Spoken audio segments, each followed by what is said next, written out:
Okay, so welcome back, Elaine, to the Zoom room for another What's the Letting Go live session. Let's jump into today's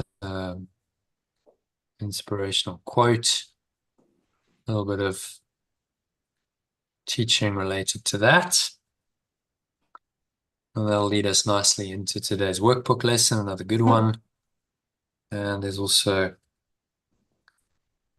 some text to do. Okay, so if you can kick it off by reading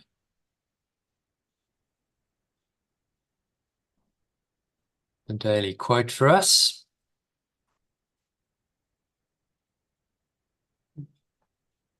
From Neale Donald Walsch. Yeah. Lovely one, actually, one of my favorite quotes. You are goodness and mercy and compassion and understanding. You are peace and joy and light. You are forgiveness and patience, strength and courage, a helper in time of need, a comforter in time of sorrow, a healer in time of injury, a teacher in times of confusion. You are the deepest wisdom and the highest truth, the greatest peace and the grandest love. You are these things, and in moments of your life, you have known yourself to be these things. Choose now to know yourself as these things always. Great reminder from a man who wrote the Conversation guidebooks. I don't know if you read any of those, but I've heard of him, yes. Yeah, they're not quite non-dual, but you know, they're very more on the soul level, and Yeah, they've they're been in, very helpful for people. yes. I found them. I think I've read the first three, and then he wrote six ultimately. I read the first three and I found it helpful. And the idea was God was just, you know, having a conversation with him. And he was just, you know, talking to him and talking in plain English and talking about, you know, concepts ideas that are common in this world and relating it to that. So very helpful for a lot of people. His own personal story is interesting. He was homeless for about 9 months. Just a series of so-called catastrophes, calamities happened. I think he had a decent job and kind of in his early 50s. But he said, you know, by his own admission, fast asleep, not really knowing what life was really for or about. And then, you know, the series of disasters befell him, including losing his job. I think he got quite seriously injured. Then he lost his job. He was married, but I think he got divorced. And eventually just kind of everything fell apart, and he didn't have any money, didn't have any income, didn't have any relatives. And he ended up living on the street, or in a like caravan park in a tent for 9 months.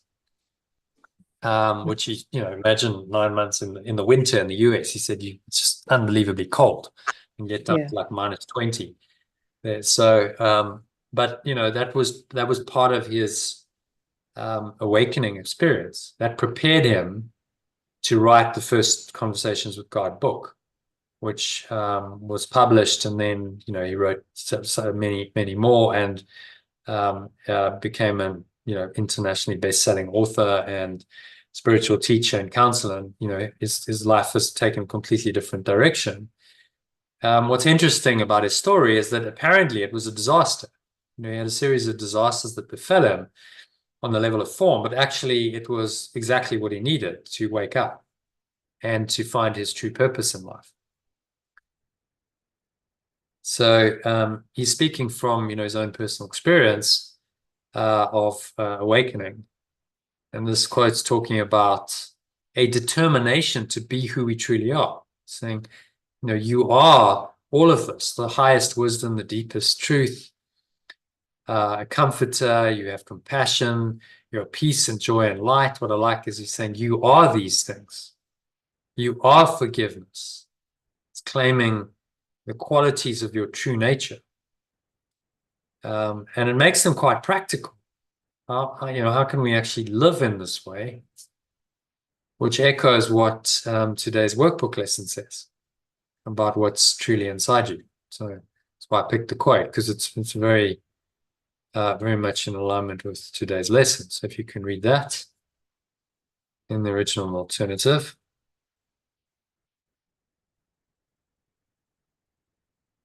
I think you muted it, Elaine. Sorry, yeah. Light and joy and peace abide in me.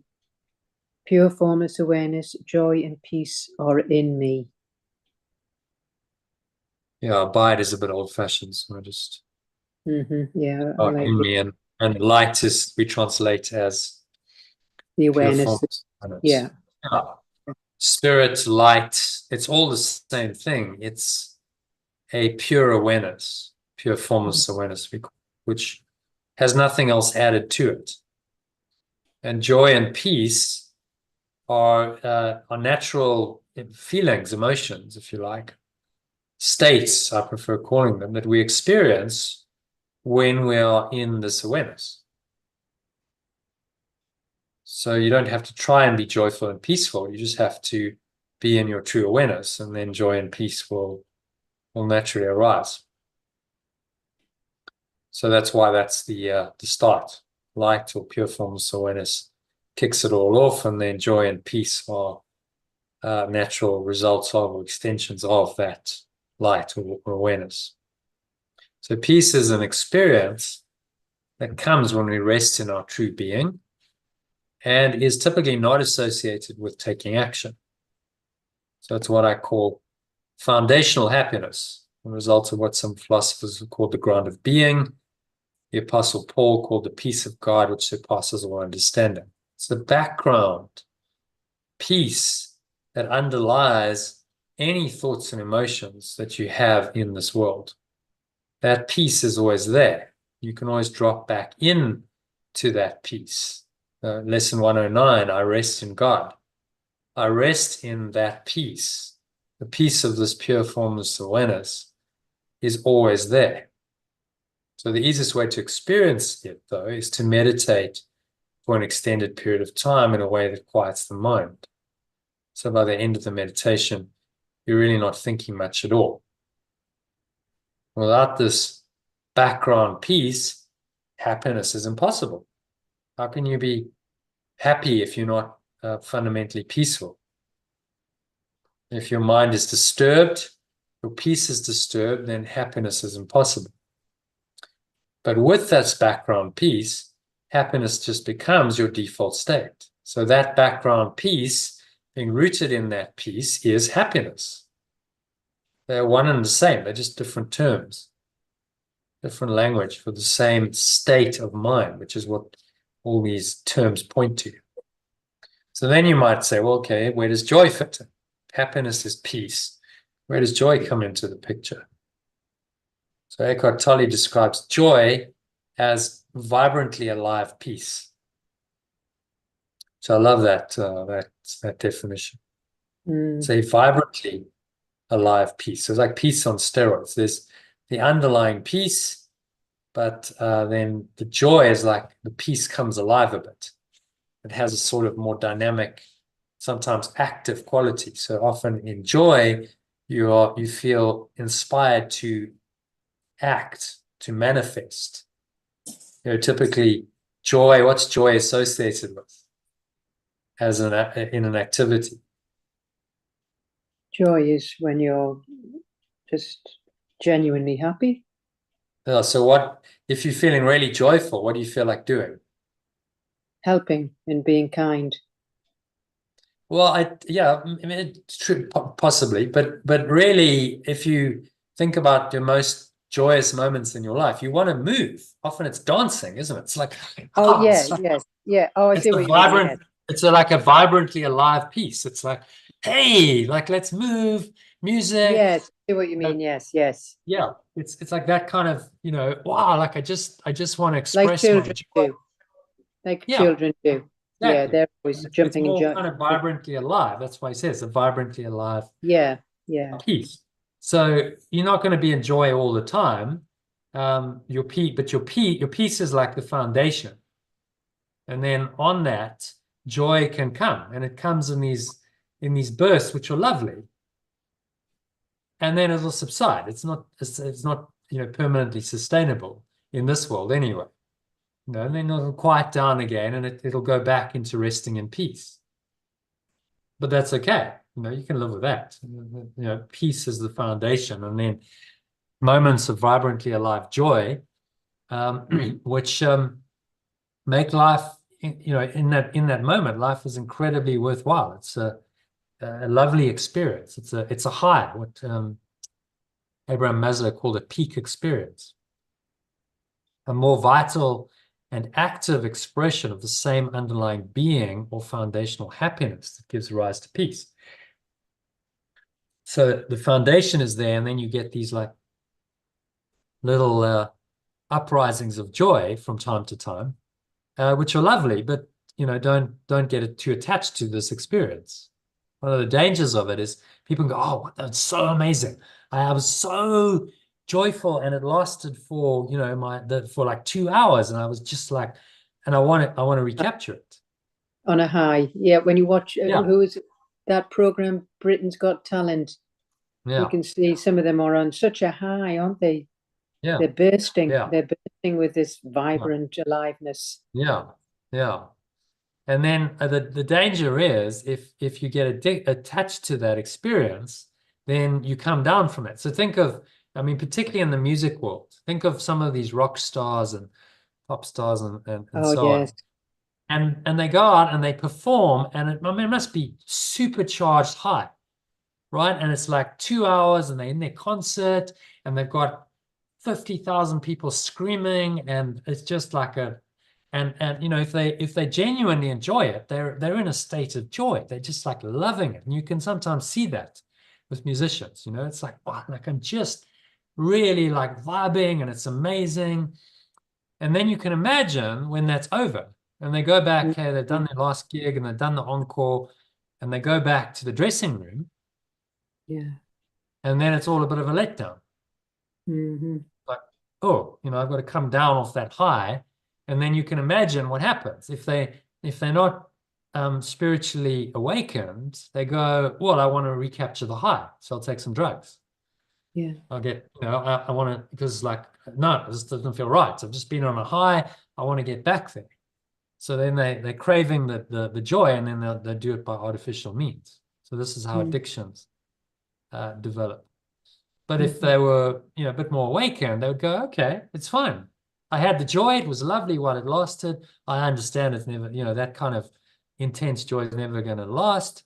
But I drop back and I'm quite peaceful. And now I can just really enjoy chilling out for a bit and winding down, maybe chatting to, my band and helpers, and just kind of, really enjoying the aftermath of it. And it's okay. And I'm quite peaceful. I don't need the high anymore. But very few of them are resting in the ground of being. So then they like seek okay, well, I want to recreate the high. And that's why drugs are so prevalent in that world, because they're seeking to recreate that high, and they do it with chemicals. So if you desire it, then it can become tainted by the mind's desire for more joy, which paradoxically blocks joy from flowing through you and leads to undesirable craving for a spiritually high experience. And that desire or craving, even if it's so-called spiritual, as the Buddha noticed 2,500 years ago, causes suffering, because it sets you up for an expectation that will inevitably lead to disappointment and more craving for the desired joyful state. And that insight's become the second noble truth of Buddhism. So if more rock stars studied Buddhism, they would get to grips with it, and you'd have far less addiction to alcohol and drugs, no doubt. And some of them have. Those who have conquered that craving generally have turned to some kind of Eastern teaching, often, or Western, so depending. Or like the Beatles. The Beatles, exactly. They're the obvious George ones. Harrison How and did they cope? You think of like, I mean, they just lived a crazy life. They're just, everyone's going crazy. Everyone's like beats or mad. They're the biggest group in the world. They've got girls fainting everywhere they go. They've got loads of money now. I mean, just like, how did they stay somewhat centered? They did it because they had to turn to truth, and you know, they found that in these Eastern teachings and in meditation, which is probably what kept them, you know, somewhat sane and sort of almost quite down to earth. I don't think they got too caught up in all the madness around them. They were like, still, okay, we're just four guys from Liverpool who just like to kind of hang out and play music together. And nothing really has changed that much, although now we global superstars. Actually, we still the same, and you know, they pursued then a spiritual path, which is very noble, and I think that's probably what helped them to get through, and not I mean, there's no doubt they experimented with drugs. It was interesting because they were more doing it to try and expand their awareness. It wasn't so much, oh, I'm just trying to get high and have pleasure. It was more about, okay, like I want to go into an altered state and explore my consciousness. I think. I mean, no, I haven't studied the history in detail, but it you know, they like seem to have some of that craving, and they would have through the Eastern teachings got exposed to Buddhism and, you know, the truths about that. And I think they genuinely try to practice those teachings, and they tried to use their music for good. You saw that John Lennon, when he went on his own, became a solo artist. You know, imagine all the people like trying to use music as a force for awakening. And then no accident that he got assassinated. It's like the ego's got to take someone out who's, you know, he's spreading the light and love, and then someone's got to take him out because it's too dangerous for the ego's thought system. So how does one stay connected to the deep peace that is foundational happiness without craving, while experiencing a heightened state of joy in the doing of your daily activities? That's the question. How do you stay in peace and joy without getting attached? And the answer in 4 words is let go and flow. So by continuously letting go of any of those kinds of thoughts and emotions. So desire, remember, is actually on the negative end of the awakening map. So let's have a look at the map of consciousness. There we go. That's what I'm wanting. And you look at where desire sits at 125. It's negative. Anything below 200, the downward arrows, is negative or negative consciousness. So it negates the truth. Even though many people think desire is positive, it's not. Because desire is craving, and craving leads to expectations, which lead to grievances. If you have expectations, then it sets you up for the grievances, which takes you even further down. You know, grief, apathy, guilt, shame. These are the levels at which grievances thrive.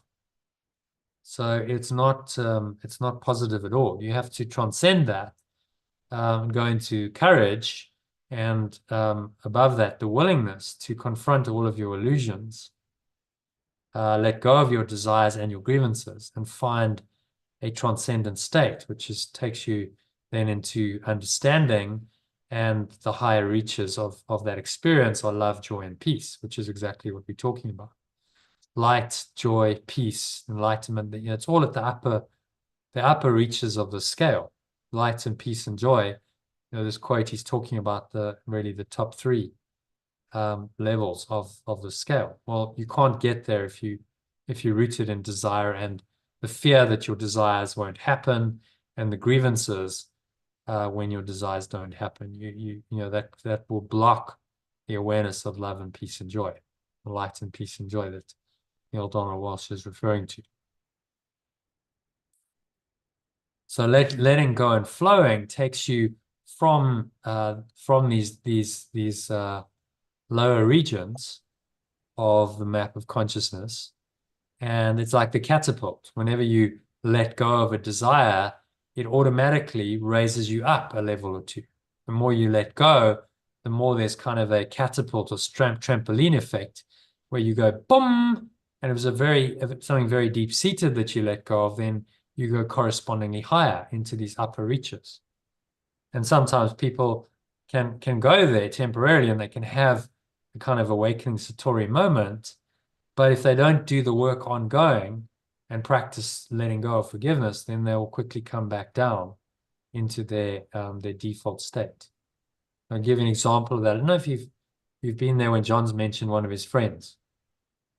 Called Nigel. Yes, vaguely. Yes, he's got a friend The that gets depressed friend. And yes, interesting, because his friend apparently had like a few weeks, 2 or 3 weeks when he was much younger, sort of 30 years ago, when he really went into the light and he felt the peace and the joy. It was just really peaceful and joyful and blissful. And then, he slid all the way back down into apathy and despair.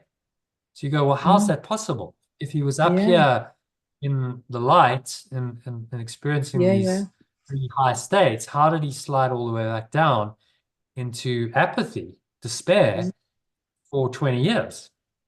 And maybe it's because he was seeking it. He got too attached. He was like, oh, I had it. It was amazing. And now I don't have it. And now I'm craving it. Right. Got you. The more I crave it, the more I desire it, the more I go, well, I don't have it. And so the more miserable my existence seems to be. Yeah. Which might explain it. And then you can just get stuck in that cycle, which he has for 20 years. And then, you're depressed at this level. If you stay at 50 or below for long periods, you would be called depressed. Clinically depressed would be the diagnosis in this world. But it's all a result of spiritual error. He's had that experience, and instead of going, okay, well, I've had that experience and it's a glimpse of it, but it's okay. If I don't have that joy all the time, as long as I can stay in peace, I'm okay. I'd be satisfied. And this has shown me what's possible. So I'll do the work. I'll go on a spiritual path and I'll practice letting go and forgiveness so that I can at least maintain this underlying level of peace, never mind joy. Then could have been a very different outcome. He would have set himself at a pretty high state, maybe willingness leads to forgiveness, maybe understanding. So even if he hadn't been able to maintain that peace and that joy, still, this is a functional life. This is still quite a happy life at these higher levels. But he wasn't able to deal with the negative backlash of that, and then that plunged him down into apathy and despair. And then if you don't pull yourself out of that, that can become your default state. That's how people get depressed for years, because you don't know how to pull yourself out of it, and you can't move yourself back up the scale. And so then your seemingly your depressed mood becomes a state, and it just continues until you can let it go and you can shift it, which it becomes harder the longer time you've spent in it, because you just habitually train your mind and your whole body and energy system, and you kind of hardwire it to that state. And so you become a depressed person. And then that programming is quite difficult to unwind if it's been repeated over and over and over again for 20 years. Whereas if you catch it in the early stages, a day or two into your mood, and you correct it, then it could have been very different, couldn't it? Imagine if you'd caught it and you'd helped that guy 20 years ago to correct it using these kinds of teachings and techniques. He may not have been depressed for 20 years, and his life would have been a whole lot more functional and happier. So these teachings are life-changing and even life-saving, because we know if people get too depressed, often they'll just try and end their life, commit suicide. So and it's just knowing how to change your state of mind. That's all. which means you've got to let go and then go with the flow. But who teaches you to do that? You don't get taught that at school or university, do you? No, no. No one teaches you that. If you're lucky, you have a parent or some kind of a guide or mentor who will teach you, usually by example, if Yeah. you're lucky. But most people don't have No, that. no, Have a no. kind of spiritual guide or guru until maybe much later in their life. So we grow up not knowing how to let go and That's flow. In true. fact, we taught the opposite. We taught to attach, Fight it to get and stuck, fight yeah, it. to Yeah. resist and attach, Fight it. Yeah. desire and fear and grievances and resistance to what is, and that's what we get taught, and because very few adults have mastered this, our parents can't often help us. I think of my parents, I'm like, they didn't help me with any of this stuff. There's No, no mine didn't.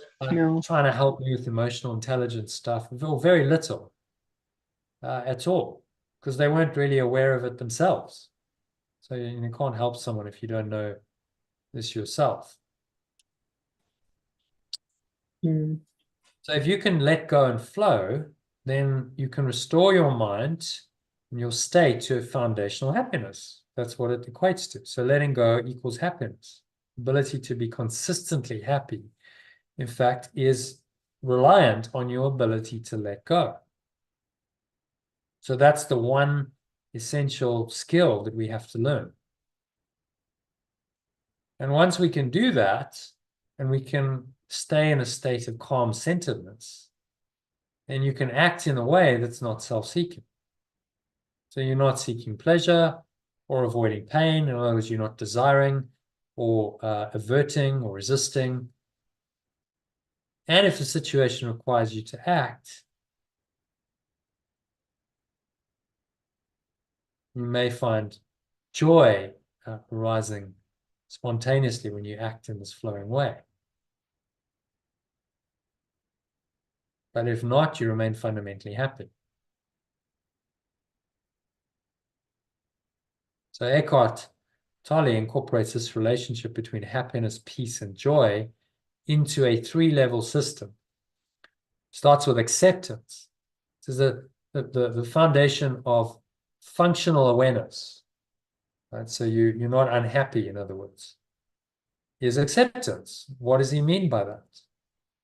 He means that you've let go of any negativity, which means that you're not resisting anything. That's what acceptance means, non-resistance. Non-resistance means that you've let go of your desire for things, your craving, and also your aversion to things, which is your resistance. You've dropped all of that.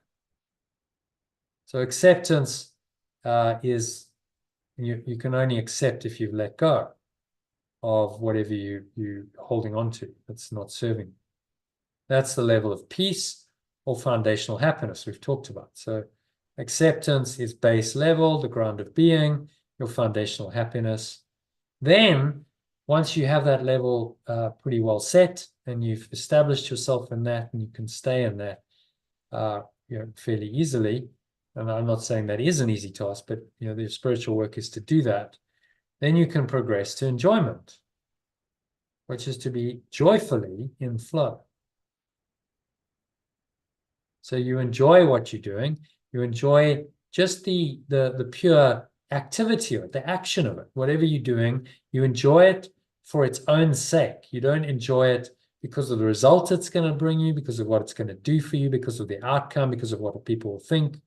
You just enjoy the pure process of it. So imagine it like, again, dancing. You're dancing and it's very joyful. We've all done that. And no one's making you dance. There's no overt reward. You're not a professional dancer. You're not getting paid for it. You're just doing it because it feels good.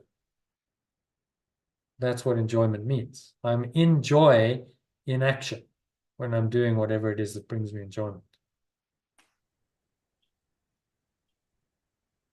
So, and then finally, you've got the third level of Eckhart's system, which is enthusiasm. Entheos is the root word of that. Entheos means in God in Greek. So enthusiasm literally means that you are in God. And that can lead to an experience of ecstatic joy. You're really enthusiastic. You can literally go to the moon and back. And I use that analogy because that's exactly what happened. One of the best examples of enthusiasm in action on a collective level was the mission, or NASA's mission, to the moon. First time they did a moon landing. The whole organization was enthusiastic, inspired, if you like. That's the Latin version of the same thing, in the spirit or in God, because they were inspired by this mission to put a man on the moon and be the first to do it. It was a competitive element as well because of the Russians. In your personal life, that looks like I'm really enjoying the process, but now I'll just I'll add a direction to that. So, for instance, let's take the art of letting go as an example. I enjoy the process. We're having great calls, and it's helpful for people. The enthusiasm comes when I go, well, imagine if I grew this to 1,000 people, and 1,000 people could benefit, and there were 100 people on a call, and what would the experience be like for everyone? And the learning that could come out of that. And so then there's, I enjoy the process. I'm not denying the now, but there's an enthusiasm that then underlies it, because this is going somewhere. It's going to a transcendent goal that gives me the purpose of the at-one-ment. So those are the three levels. Acceptance as base level. If you're not accepting, then you're desiring, or you're fearing, or you're resisting. So it's not conscious doing. You have to, at minimum, accept, and the key to do that is letting go. Then you can enjoy. If you've got that base level of acceptance, you'll tend to find that from that level of acceptance can come joy, because you built the house of your life on a solid foundation. And then finally, this sense of enthusiasm, which gets you inspired about the direction you're going individually and or as a team.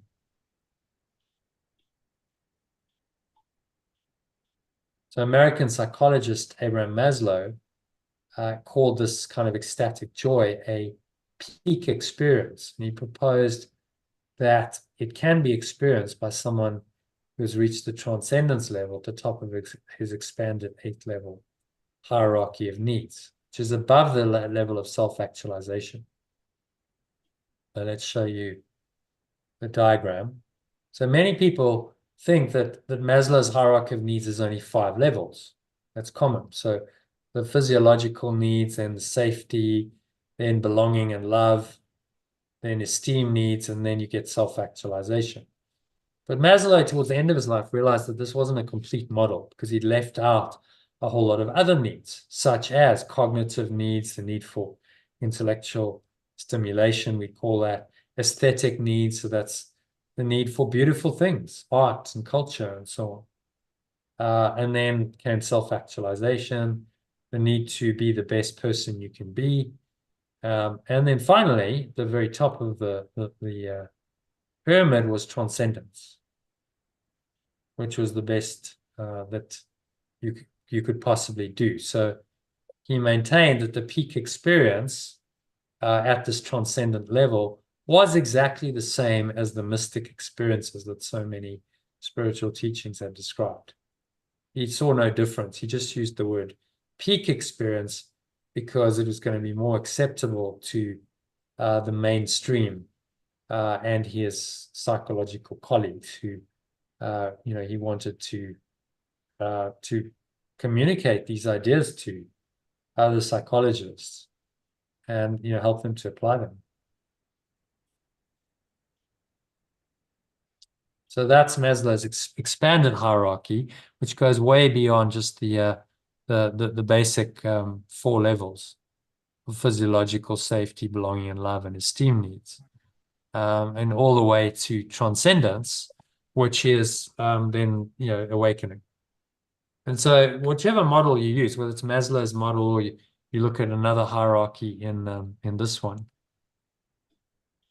This is David Hawkins's model hierarchy. It's pretty similar, isn't it? Mm. Yeah, it just depends how they want to slice it and dice it, and how many levels. Maslow's 7 levels, this is more.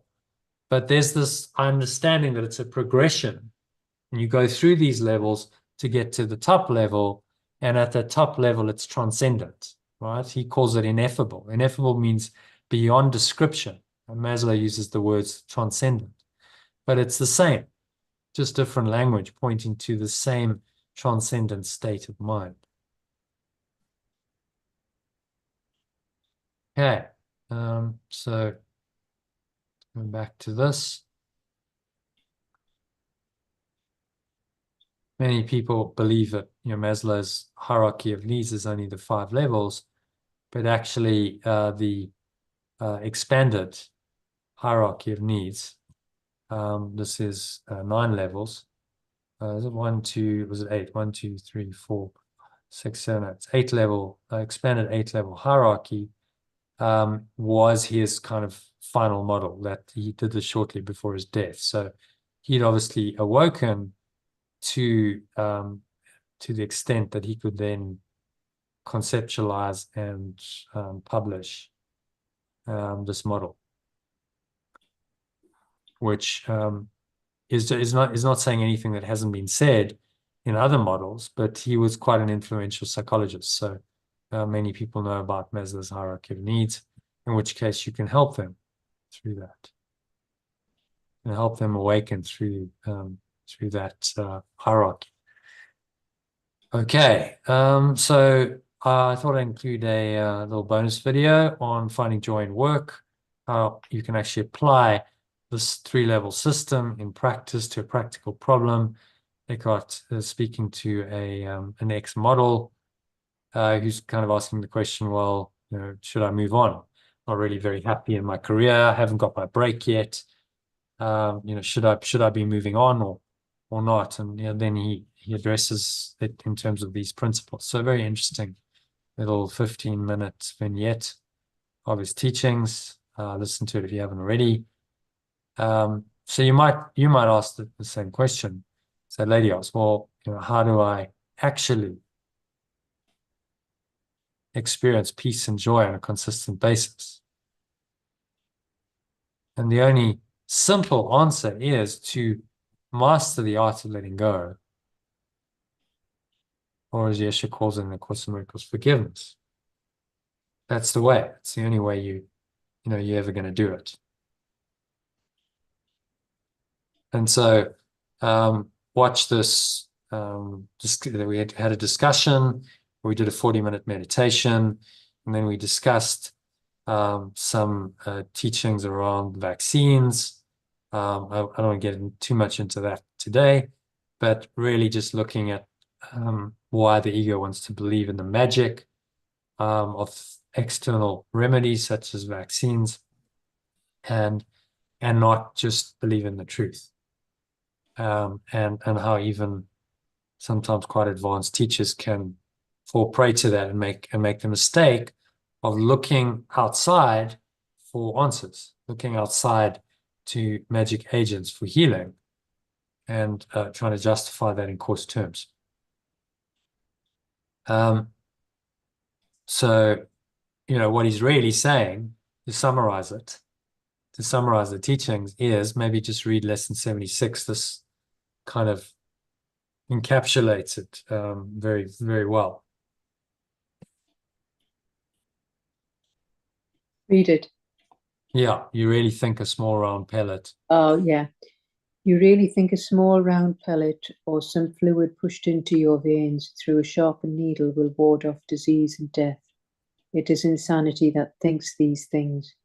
You call them laws and put them under different names in a long catalogue of rituals that have no use and serve no purpose.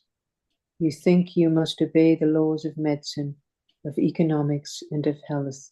Protect the body, and you will be saved. Beautifully said. So anything that we use that's trying to protect the body is magic. and it's not going to save us. In fact, it's going to condemn us to sickness and death because we're not bodies. But if we believe in the magic to fix the body, then we believe we're bodies, and then we get caught up in this belief that we're a body, which must inevitably age, suffer, get sick, and die. So how can any of that save you? This is what he's pointing out. Don't believe in any of it.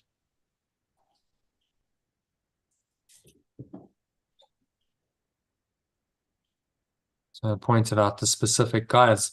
Interesting thing is in the chat of these two course teachers, 45 minutes, if I recall, podcast, they didn't once mention this.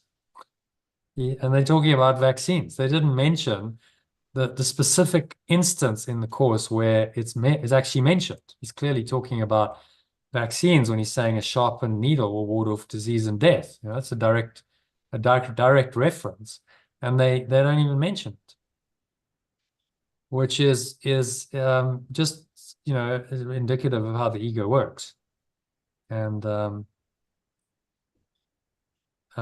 spurious idea that we should all have a vaccine for the highest good, herd immunity and all of that. Well, if you actually look at that, I thought this is quite an interesting point, because it's not just about vaccines, but it's a point related to governments and democracy and so on. That if a government respects people's individual rights to choose the way they want to live, provided it's not overtly harming others, then it's not possible for tyranny and mass murder to happen. All the atrocities of the last few centuries have happened in the name of the greater good.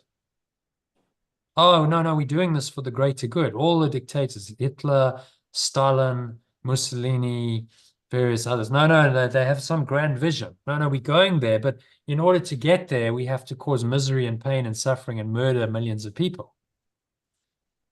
And it's a lie, isn't it? You can see through that straight away. The ego will only ever make misery and suffering, and that promised land will never materialize. There's just going to be more misery and pain and suffering. So it's spurious to go, oh, well, in the name of the greater good, you should submit because, that's unity.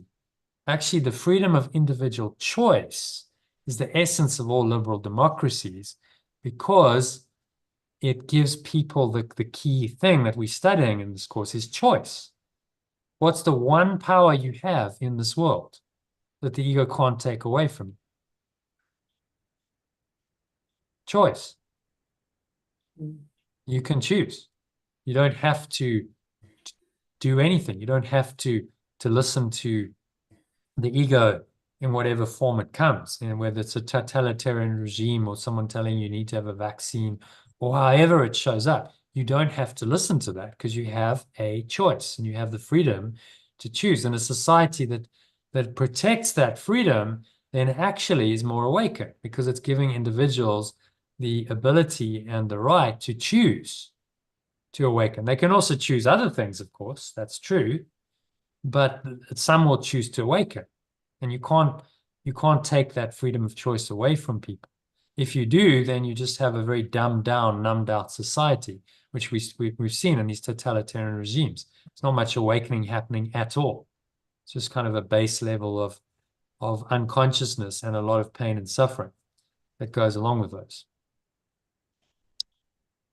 So yeah, that's an interesting point, which I thought came up out of this. So you might want to read it and read my full commentary on this, and listen to the session. Listen or watch the session, because there was some opinions and some strong debate, but I think we gave it a good go. That was September 2021 at the height of the tail end of the pandemic.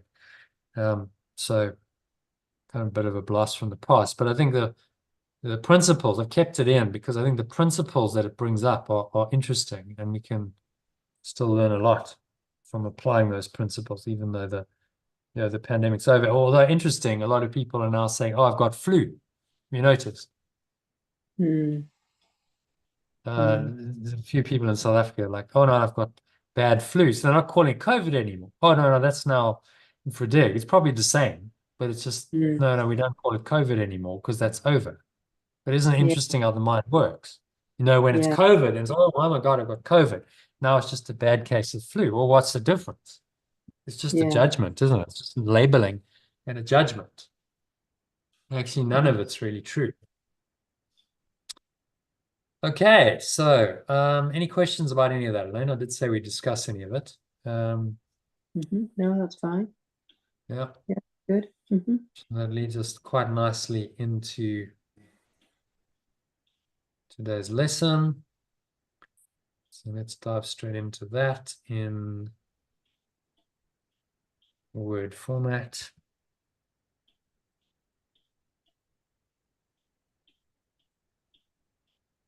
Okay, so you can read wrong one, read the lesson in the original and alternative form, and then paragraph one, not much to translate there, so you can read it in the alternative. Pure formless awareness, joy and peace are in me. And light and joy and peace abide in me is the Yeah, light and joy and peace abide in me. Yes. And so again, that sounds beautiful. I mean, I love this, almost it's poetic, light and joy and peace abide in me. It's lovely. That's why I keep the original. But what does light actually mean? Yeah. I think a lot of people then go, okay, well, it's all quite conceptual and abstract. Some people might think light means a light, golden lights or white lights, but actually light is just your true awareness. When you're in that awareness, it feels very light and very joyful and peaceful. But it's more a feeling. You might see light as well, that can happen, but it's more a feeling of lightness that comes from that awareness. So let's, again, be very accurate in our terminology. That light is just referring to our fundamental awareness, which we call pure formless awareness.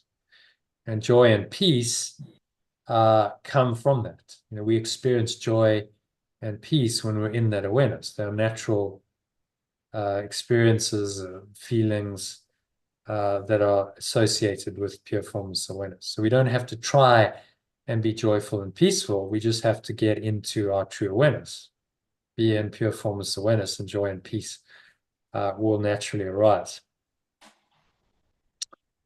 Okay, so then read first paragraph. Is that in the alternative or the both? Yeah, just the only translation here really is the darkness. Darkness becomes negative, or say it as negative. If you say it as negative, it really emphasizes what it is, doesn't it? Negative is like, okay, and then it's almost a cliche now. Oh, it's a negative thought. No, what does it actually mean? It's negative. Oh, okay. So it's negative awareness that negates my true awareness. Now you're starting to make sense of what a negative thought really is. And so just that change in pronunciation, in the same way as at one mint changes it from atonement, doesn't it? Yeah. So just pronounce it as negative then. Right. I think I am the home of evil, negative awareness and sin. I think if anyone could see the truth about me, they would be repelled, recoiling from me as if from a poisonous snake.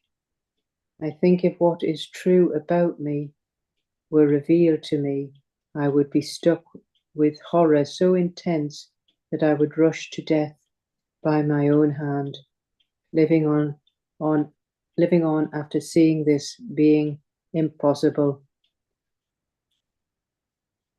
Yeah, so quite strong words, really. This is the stick paragraphs. It's really Yeah. saying, good, look at what we think. Look at what you think. Honestly. And if you're honest, you will see that at the very core of the ego, there's a self-loathing. The core of the ego is self-loathing.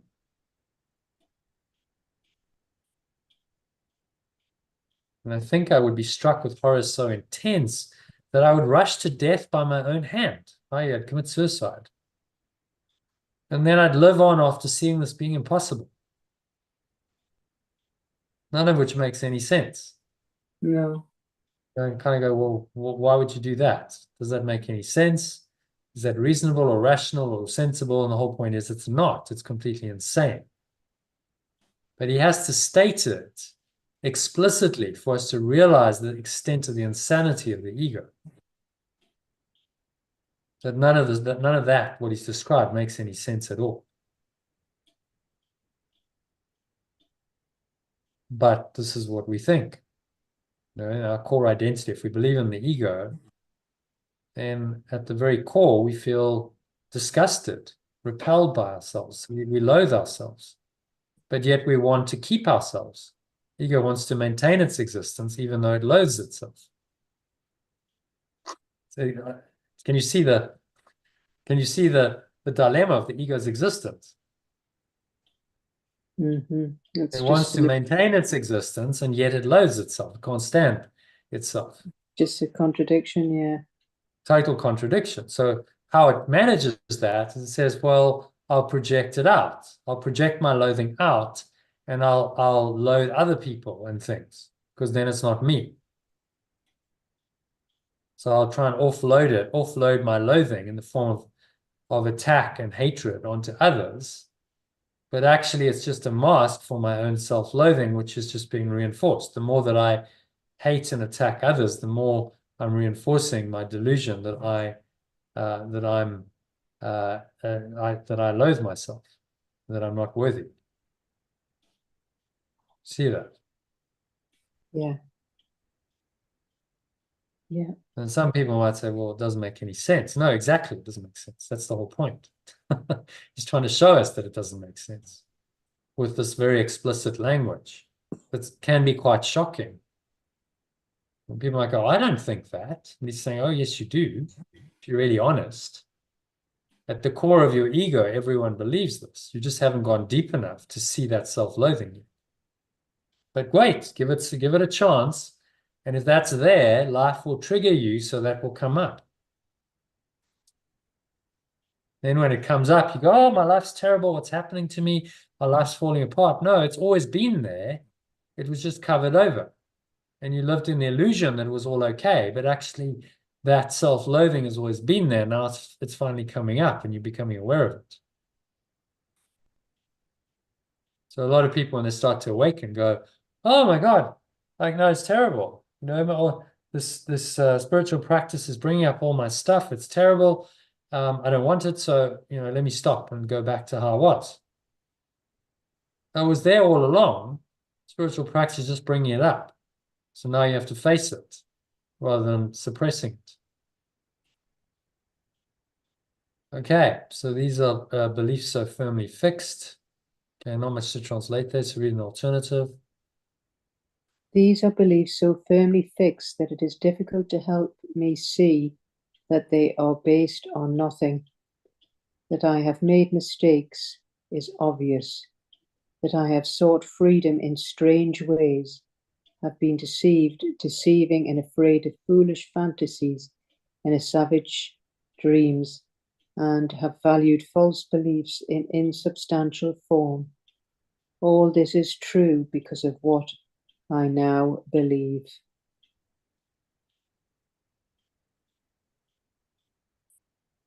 Yeah, so what's he saying there in summary?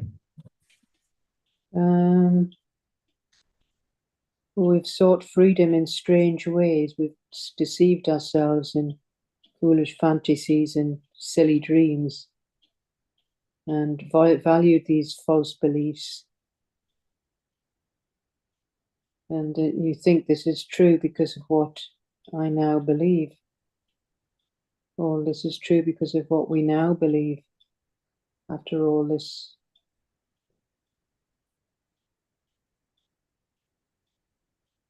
But they're saying it's based on nothing. Fortunately, Yeah. based on absolutely nothing. These are all just delusions, fantasies, savage dreams. We've deceived ourselves. We valued false idols, he calls them. Bowed down to idols made of dust. What does that mean?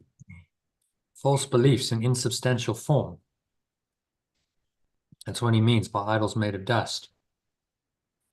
None of them have any substance. They have no true reality. But this seems to be true. Make it all this seems to be true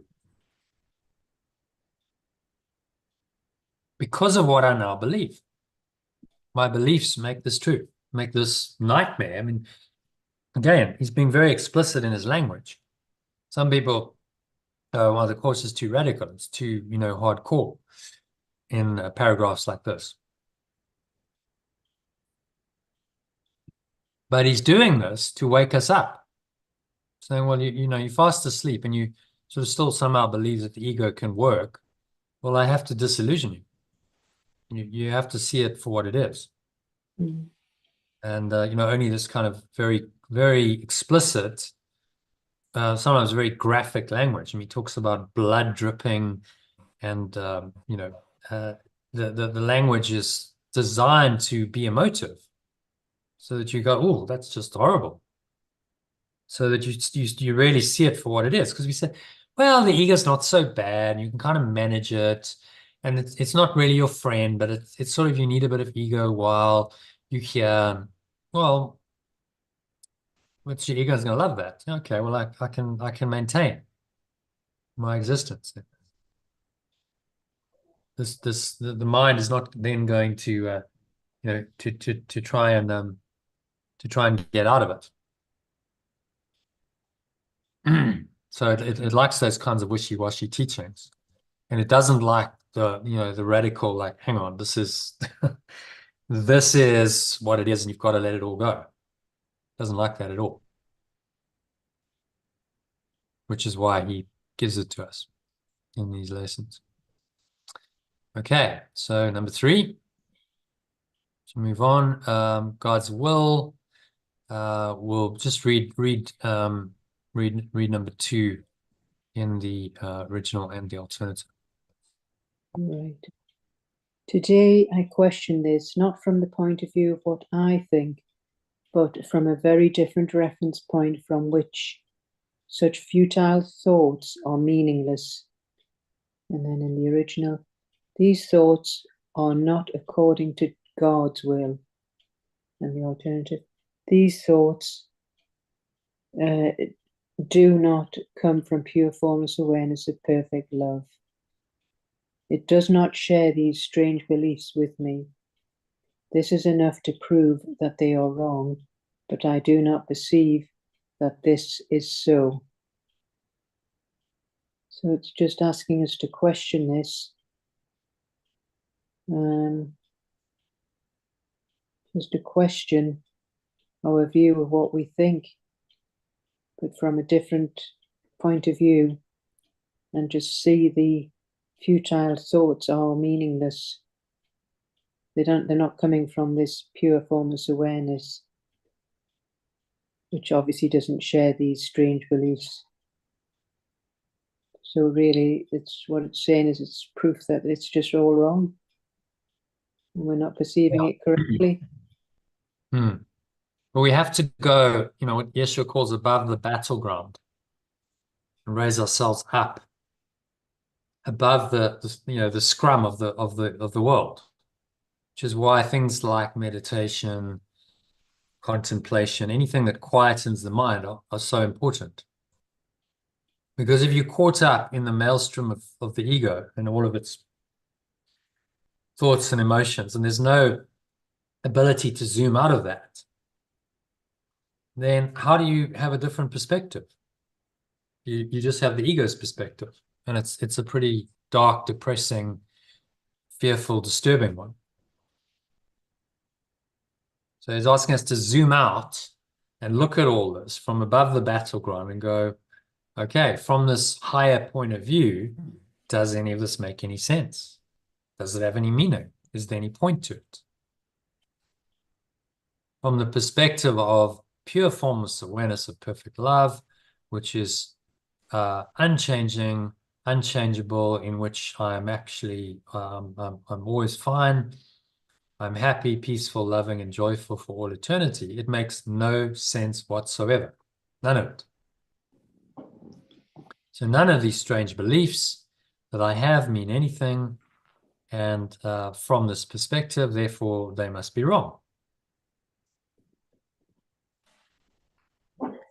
It's all wrong. It's so huge to get your head around this. That, this is why it takes a lot of practice. Okay, the entire world is wrong. Not just a little bit, all of it. The world, the human experience in the world, all the bodies that seem to go around, everything that happens here is the result of an incorrect, false thought system. So all of it's wrong. Which explains a lot, doesn't it? It means, well, how can it ever work? If it's based on false thoughts and emotions, if it's all false, then that explains why the world is such a mess. It explains why throughout human history there's been pain, suffering, sickness, aging, and death, and that continues. Nothing's really changed. It's just the same old story of the human experience. And when will we learn? When will we learn that that's not the experience that we want?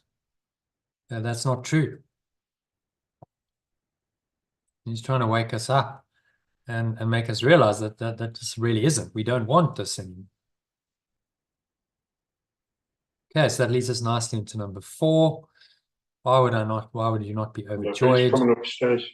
Do I do the original or the Right, alternative? Just the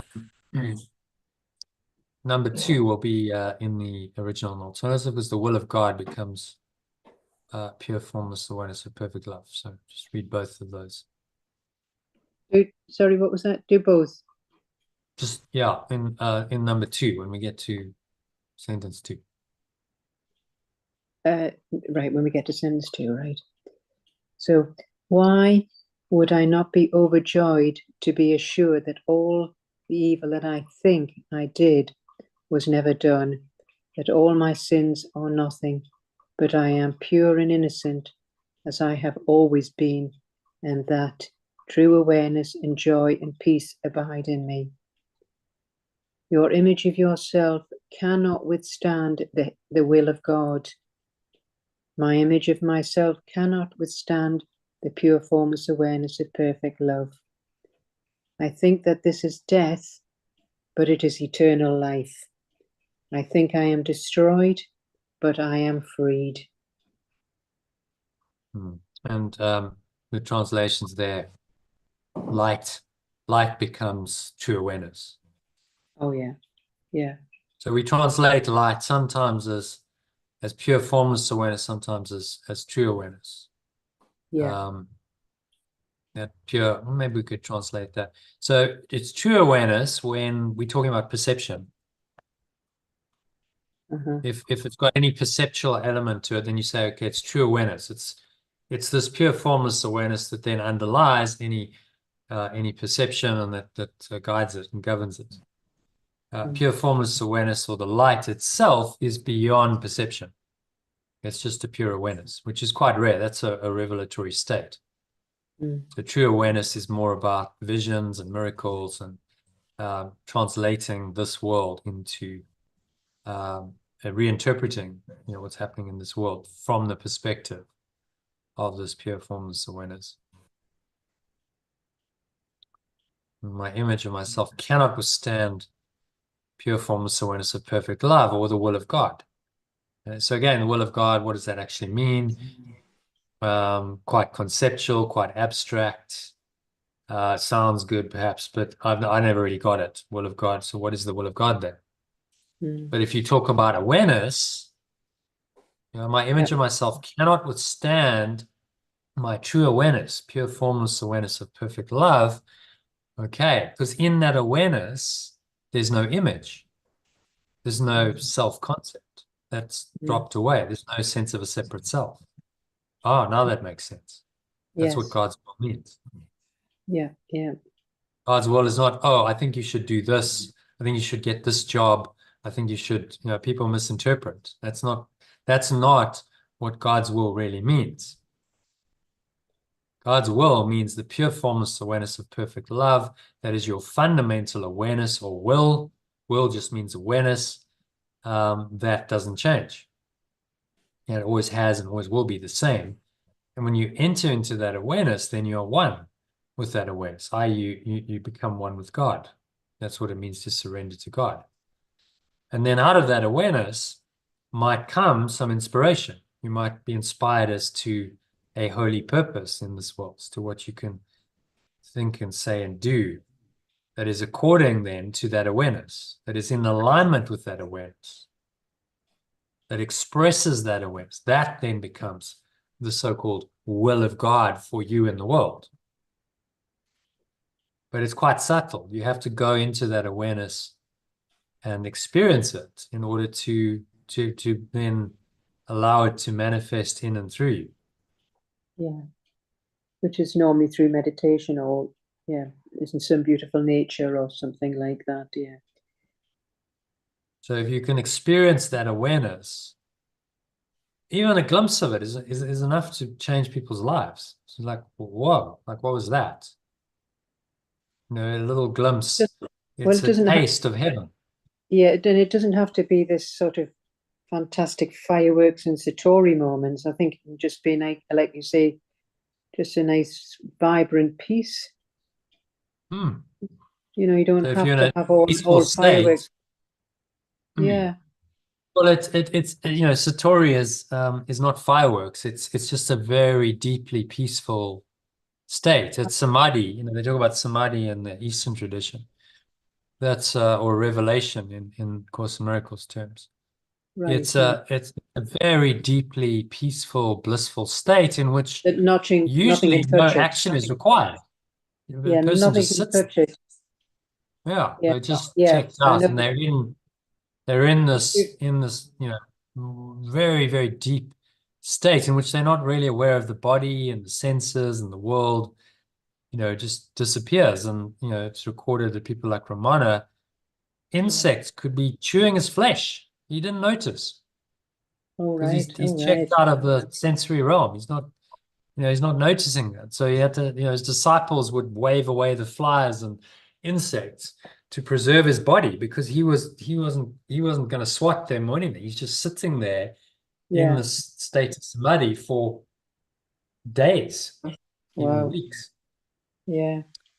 I mean, that's the highest, But just to get that sort of people attain that. But if you can just to have that peace, that tranquil peace and vibrant. He would say to people, my greatest gift to you is peace. And they would come into that deeply peaceful state, into connection with that by spending some time with him. And the peace would sort of rub off, and they'd go away feeling much more peaceful. I'd say, well, that's all it is. The teaching is peace. And the less you think, the better. Yes. If you can just experience that peace, then you've got it.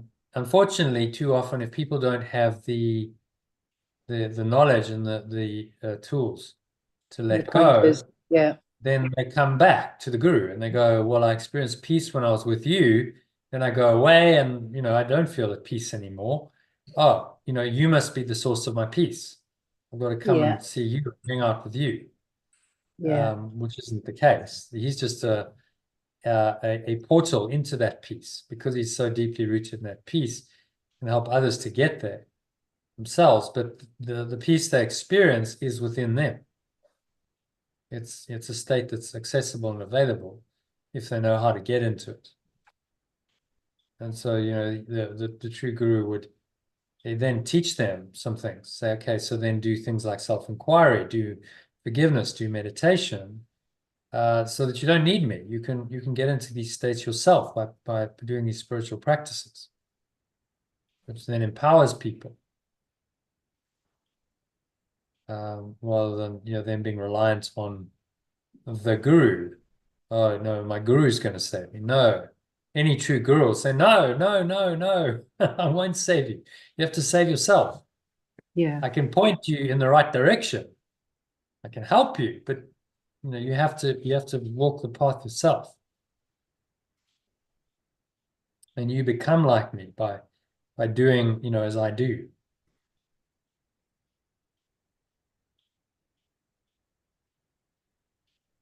So yeah, great paragraph, just saying, you know, why would you not be overjoyed to learn that all of this is not true?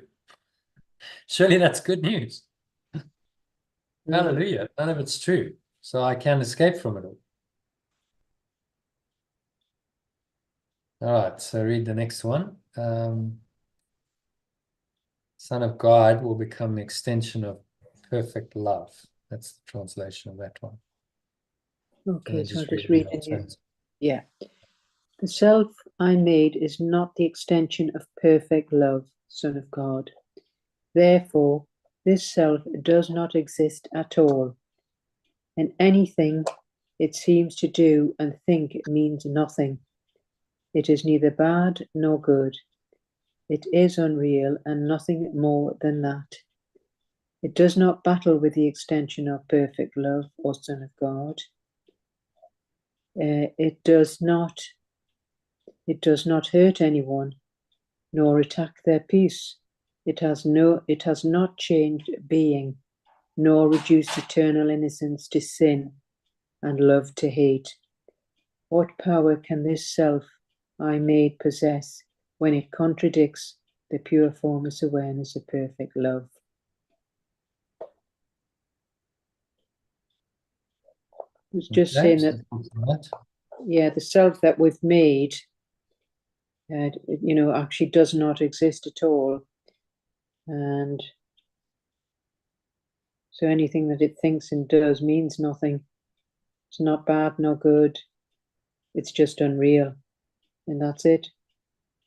It doesn't battle with the perfect love, the extension of perfect love. It doesn't hurt anyone, doesn't attack. It can't change being or reduce eternal innocence to sin or love to hate. Can't do any of those. So what power can this self that we made possess when it actually contradicts our true, pure, formless awareness of perfect love? Yeah, and he's trying to get us to see that it's really nothing. Although it seems to be everything, we've made this little self very important. It's the foundation of our existence, apparently, isn't it? We think we exist because of our separate self. I am a separate self.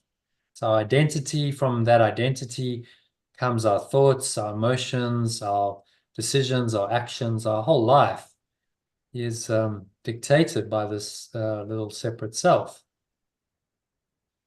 We've given it all the power it has, but actually it has no power. So that power is false. It's illusory. And he's just trying to highlight that and say, well, what power can this really have? No matter what power you've given it, does it really actually have any power? Or can you see that from the perspective of your true self, which is connected to pure formless awareness of perfect love, it has no power. There is no separate self. There's only pure formless awareness of perfect love. And the peace and the joy and the light that it brings. So he's really kind of turning it up in these lessons. He's really going for the separate self, isn't he? You see how sort of graduated. We've just been through a whole load of lessons on grievances. Yeah. Now it's like, okay, so let's get to the real nub of the issue, which is the self that you made, the separate self. Help you to see that and then let it go. Because once you see the delusion of it, you can no longer fully believe in it, can you? Mm. Go, oh my God, this separate self I made is... I remember when I was sort of getting this 10 years ago, it was on the one hand revelatory. I was like, oh my God, like what am I, like I'm just, that's incredible on the one level. On the other, it was terrifying because I'm like, well, I'm like, I remember the moment where I was walking up some stairs and I said to myself, you know, Jesus, Jono, this stuff's going to kill you. Mm. We all go through that, yeah. That was the separate self. There was like, Yeah. oh, I'm going to die. Mm-hmm. Fortunately, I didn't, you know, the Holy Spirit kind of kicked in and interpreted that. And then I was like, well, yeah, that's kind of the whole point. Mm-hmm. Yes, the separate self has to die. You know the theory. You know, you die into the self and then you're reborn and you resurrect, da da da da. You know all of that conceptually. Well, this is what it means. You know, the separate self, i.e., your little self-concept of Jono, that you're this person, and with all of your history and your story and your problems and your dramas and fears and desires and expectations and delusions and addictions and whatever else, that is got to go. It's got to go. It's not you. It's pretty shocking when you realize that, isn't it? It's like, oh my God.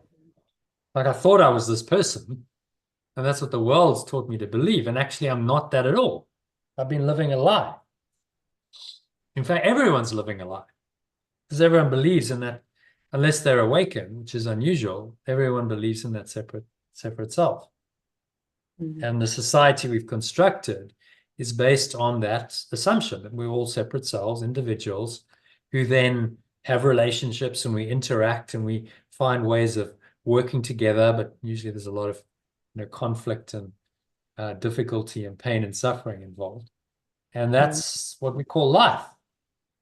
Life based on a separate self. And it's just saying, no, none of that's true. And thank God it's not true. Because if this world were true, if the separate self were true and this world were true, we would be condemned to live it over and over and over again. There would be no escape. You know, reality would be this, and you would have to come back over and over and over again and live a human life because that's reality and there's no escape from it. Well, that's pretty depressing. That's ultimately depressing, isn't it? Oh, just endless difficulty and trouble and strife. And then eventually I die. And then what? Then I've got to do it all over again. Yeah. Another life, another body, all the trouble and strain and strife, stressing and straining and striving of another human life. And then, but I die again. And that's going to go on and on and on forever. That's what the ego is telling us. Yeah. But our true self knows that's not true. It knows that there is eternity, that we can't escape, and go home to that and be done with all this. Okay, so number 6, your sinlessness is guaranteed by God. I think there's quite a lot to translate here, so read it in the original and the alternative kindly. Yeah. Your sinlessness is guaranteed by God. Pure formless awareness of perfect love guarantees my innocence. Over and over, this must be repeated until it's accepted. And that's the same in the over and over. I must repeat this until it's accepted. It is true. It is true. Your sinlessness is guaranteed by God. Your innocence is guaranteed by pure formless awareness of perfect love. Nothing can touch it or change what God created as eternal. Nothing can touch it nor change what pure formless awareness of perfect love extends as eternal. The self you made, evil and full of sin, is meaningless. The self I made, evil and full of sin, is meaningless. Your sinlessness is guaranteed by God. and light and joy and peace abide in you. My innocence is guaranteed by pure formless awareness of perfect love, and pure formless awareness, joy and peace are in me. And from the top, pure formless awareness of perfect love guarantees my innocence. I must repeat this over and over until I accept it. It is true. My innocence is guaranteed by pure formless awareness of perfect love. Nothing can touch it nor change what pure formless awareness of perfect love extends as eternal. This self I made, evil and full of sin, is meaningless. My innocence is guaranteed by pure formless awareness of perfect love. And so pure formless awareness, joy and peace are in me. So it's just telling us to repeat over and over and again about the pure formless awareness of love, which guarantees our innocence. And this is true. And we have to just keep reminding ourselves that nothing can touch it nor change this pure awareness. It extends as eternal. So the self that we made, full of sin, is meaningless. And it's guaranteeing our innocence. This pure formless awareness of perfect love, joy and peace are within us. And we have to just repeat it because we're so addicted to our ego, our separate selves. Yes, yeah. And the guilt that comes with that we have to, over and over repeat this to remind ourselves, to counteract this very, very persistent voice saying, no, no, no, you're a separate self, and therefore you're guilty, and therefore punishment and fear and attack and hatred and the entire world of pain and suffering and sickness and death is all real. That's what it's telling us. We got so addicted to that drama that over and over we have to repeat this to remind us, no, no, no, no, none of this is true. None of it's true, thank God. It just seems to be true. We've done an excellent job of losing ourselves in our separate selves, haven't we? Losing the higher self in the separate self. Oh, yes. And in a world that we've now miscreated, how would you lose yourself? Well, you'd miscreate a world that now seems to be the product of the separate self, and that stimulates all of the thoughts and emotions that separate self wants to feel to make itself real. And that's exactly what we've done. The world is the justification for the separate self's drama. But in that realization is the way out. Well, if none of the drama is real, and its only purpose is to stimulate these negative thoughts and emotions which make up my separate self, then why can't I just let it go? Why do I have to carry on in this?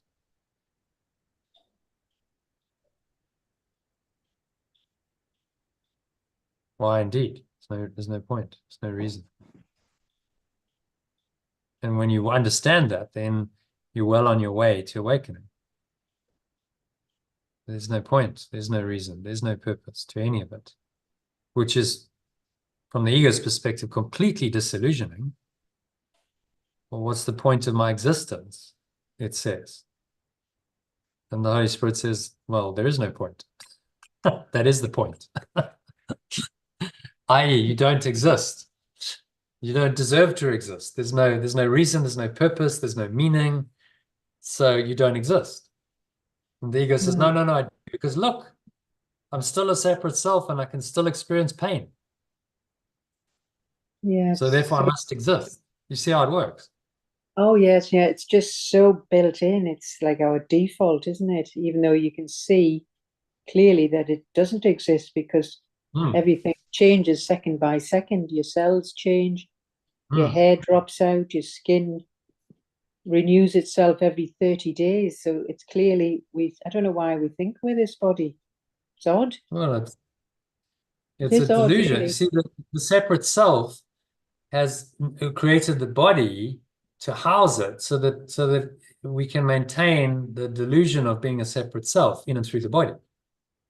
And now you start to understand why we've created a body and why we've created a world that looks like this, where everyone's running around bodies and there's all this chaos and confusion and pain and suffering and sickness and misery and death and, you know, the whole drama of the human experience. You understand why we've created that. It makes sense. We've created it so that we can be separate selves, and the body confirms that. Okay, now you have the real reason behind the world. This is why the world exists. If you don't get this and you deny it, then you have to come up with some other reason. Well, good luck with that one, because there is no other reason. So there's been many myths and legends created as to, you know, why the world exists. And then in modern society, we go, well, the world exists so that you can have pleasure, so that you can make money, you can have pleasure, you can have special relationships, you can have all these things that the ego offers you. That's why the world exists. It's all man-made. It offers us all these illusions. It is insane, really. Yeah. But they all fail us, one by one. They will fail us. Yeah, they do. And, you know, none of them are true. And at death, maybe we see that. You go, well, what was the point of it all? Because you die, and none of those things that you craved and you sought and maybe you worked an entire life for mean anything, because you die and you have to leave it all behind. The ego says, well, you know, the experience was valuable. Really? Or compared with perfect peace and love and joy, absolute bliss, that experience was valuable. Really? Yeah. Because that's the standard you've got to hold it up to and say, well, I could have eternal peace, joy, and bliss that is completely mind-blowing. I can't even conceive how wonderful that is eternally, all the time. Or I could have this experience of a human life with all of its ups and downs and its pain and its aging, inevitable pain, suffering, sickness, aging, and death. Like, am I completely out of my mind? Why would I choose this when I could have perfect peace, love, and joy eternally? Doesn't make any sense, does it? It doesn't, but of course we don't realize that there is that other choice because it's so hidden away. Yeah, blocked or you denied it by the veil. So then it's denied it.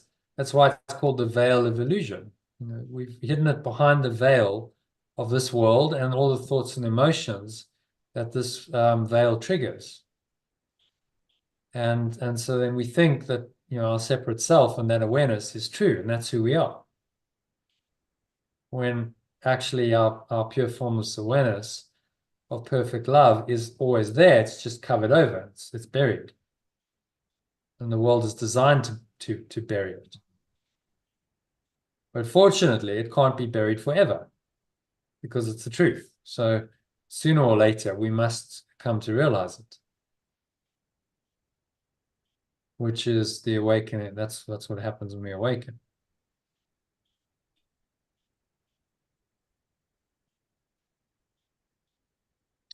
Okay, so we done number 7. We did number 7, yeah? Yeah. And what he's emphasizing here is sinlessness or innocence, as we translate it. Yeah, which is key. My innocence is guaranteed by this awareness. In this awareness, I'm completely innocent. There's no separate self. Why am I completely innocent? Because there's no separation. I never did separate from this awareness, so I have nothing to feel guilty for. So I'm completely innocent. You see, so simple. And nothing that I've done in this other awareness that I've invented means anything. So I'm still completely innocent. Even though in time and space, I seem to have a whole history and story, and I might have said and done things of which I feel, you know, I regret, I'm ashamed. Doesn't really matter. Because in truth, I'm still innocent, and I have never been anything other than that. My idea of separation and the separate self that comes from that, the entire world and experience that comes from that is nothing. The innocence remains untouched because my true awareness, pure formless awareness, remains untouched because it cannot be damaged, or affected in any way. Damaged, affected in any way, destroyed at all. Which is why it's eternal. Which is why that's our salvation. We can go back there because it's still unaffected, despite our illusions. And we can really thank God for that. So salvation, next one, salvation only requires the acceptance of one thought. You want to pick it up from there? Is that both the original and alternative, or I think just so, the yeah. It translates. So creation, okay. God is, pure formless awareness of perfect love, but creation Yeah. is being. That's an Okay. important point to note. Creation is not something that's created, it didn't exist and then is created. It's a common misconception of what it means. So we translate it as being because being has always been. Yeah. Being is not created or destroyed. It doesn't change in any way. Being simply is. And if you are that being, then you simply are, and there's never been a time when you are not, when you have not been existent. So you were not created by God. Suddenly, poof, pop, you came into some kind of creation when you didn't exist. Eternal being means that you have always been, and you always will be. And you simply have to accept that fact to awaken. It's that simple. So yeah, read it in the original alternative. It will help communicate that. Salvation requires the acceptance of but one thought. You are as God created you, not what you made of yourself. Awakening requires me to accept one thought. I am as perfect love extends me, not what I made of myself. Whatever evil you may think you did, you are as God created you. Whatever evil I may think I did, I am perfect love extends me. Whatever mistakes you made, the truth about you is unchanged. Whatever mistakes I made, the truth about me is unchanged. Creation is eternal and unalterable.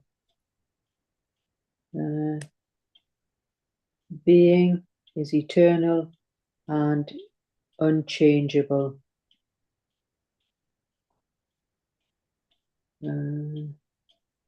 Your sinlessness is guaranteed by God. My innocence is guaranteed by pure formless awareness of perfect love. You are and will forever be exactly as you were created.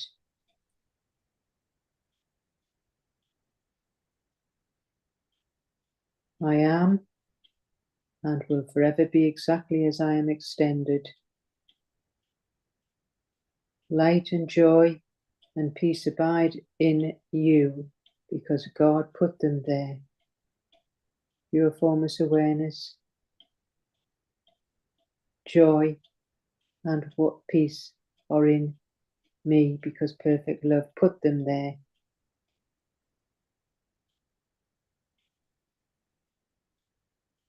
Okay, and from the top. Awakening requires me to accept just one thought. I am as perfect love extends me, not what I made of myself. Whatever evil I may think I did, I am as perfect love extends me. Whatever mistakes I made, the truth about me is unchanged. Being is eternal and unchangeable. My innocence is guaranteed by pure formless awareness of perfect love. I am and will forever be exactly as I am extended. Pure formless awareness, joy and peace are in me because perfect love put them there.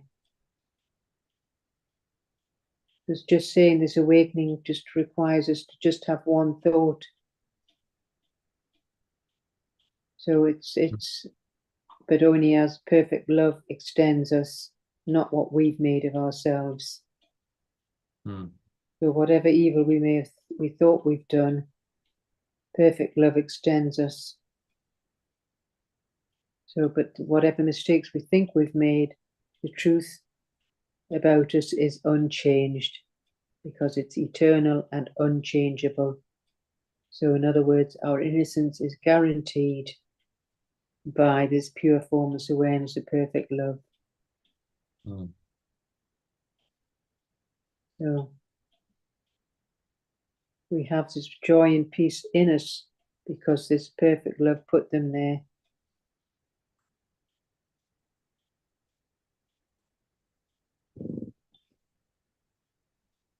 Very comforting.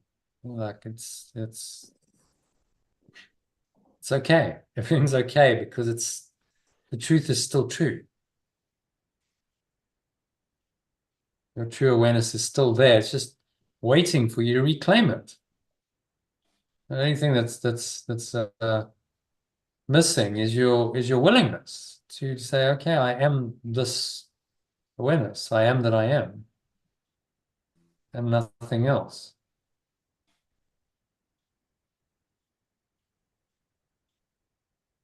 Your own belief that's lacking.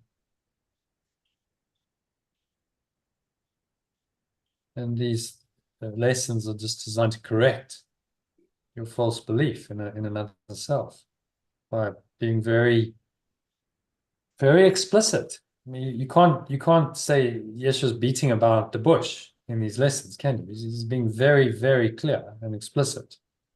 Yeah. Fortunately, because if a teaching is wishy-washy, it can be very misinterpreted and it doesn't give any clear guidance. I mean, remember that a week or two ago you showed me that teaching that you got off some forum or something. The guy was answering the question Yes, about yeah. When he said it's a solid ego or something. yeah, and it was very like wishy-washy. And I was just like, how's that guiding anyone? That's not clear. I Well, hope I was this is clear. No, it's not clear. It's as clear as mud. Not at I was all. very confused. That's why I sent the Very message. confused. No, it's not. Your answer is not clearing up anything. It's just confusing. Yeah, No, yeah, this answer, by taking a firm position, it's very clear. It's not necessarily yeah, easy to do. What he's saying is radical. It's like, oh my God, what is he actually saying here? I've got to let go of yeah, my whole separate self and all of my problems and desires and expectations and fears and this entire life and this entire world. I've got to let it all go.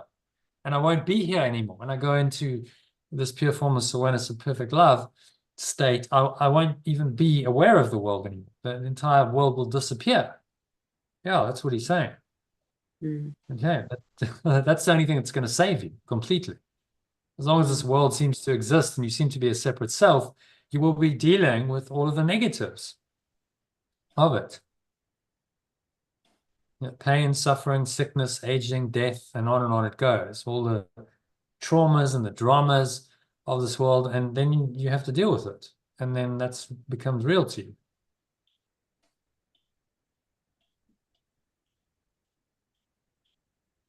But it's not real. This is what he's telling us. None of it's true. None of it's real. Fortunately.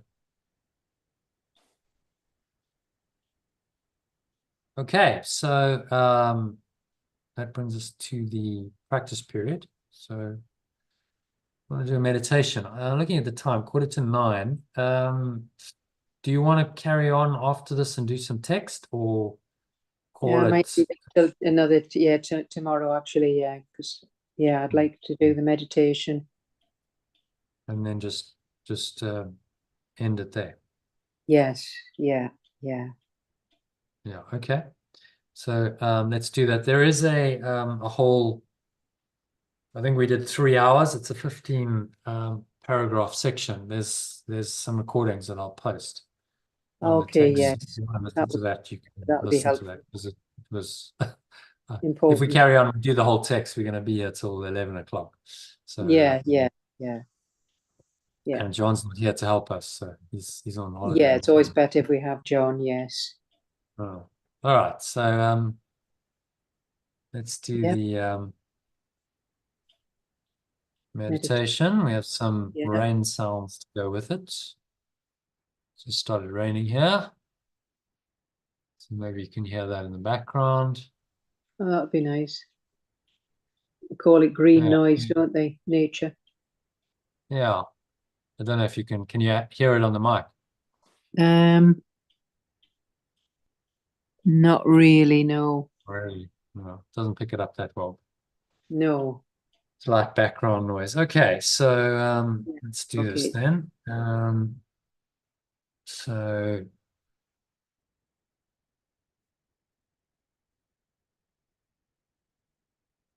just making yourself comfortable,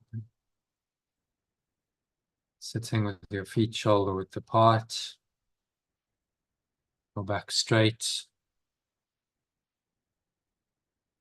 cup your hands in your lap, close your eyes, and start off by taking a nice deep breath in through the nose. Just breathing in, noticing how the stomach rises and the chest rises. Subtle flow of air in through the nostrils. Clenching the sphincter muscle used to squeeze the last drops out to lock the energy in. It's called a root lock in yoga.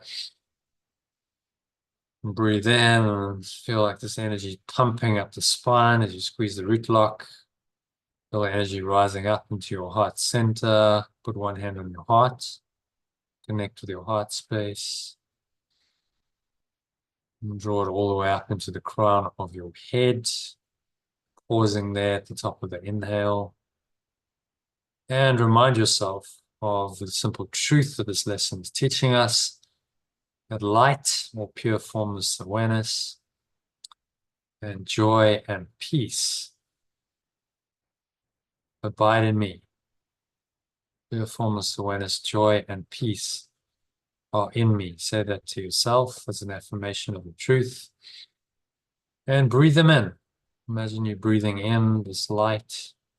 If you visualize well, you can visualize the light, golden or white light, flowing into your body, every pore, every cell, every muscle, and every part of your mind, every fiber of your being is in this light. Maybe you just feel this light awareness. Pure formless awareness is inherently light, free. It's not heavy. That's why it's called enlightenment. Very light and free and therefore joyful and peaceful. So say, this light or pure formless awareness and joy and peace are in me. And breathe them in to every part of your body, every part of your mind. And say, my innocence is guaranteed by this light, by God, by pure formless awareness of perfect love. Remember, is our name for God. So my innocence is guaranteed by pure formless awareness of perfect love. And breathe that innocence in to every pore, every cell, muscle of your body, every part of your mind, every fiber of your being is in the light. And then bring to mind any foolish self-images. So that could be any image of yourself as guilty, as fearful, anxious, angry, frustrated, jealous, hating yourself or others, self-destructive. On and on these thoughts go. These are just the product of foolish self-images. So breathe into all of that. And be willing to let it go by saying it's light or pure formless awareness and joy and peace are in me. My innocence is guaranteed by this pure formless awareness, perfect love. Exhale and just let go of all of these ridiculous, foolish self-images that you've made up to replace your true awareness. Blowing them all away with the breeze of your breath. And gone. All the lower stomach into the spine. Expel the last remaining air out. and you just rest.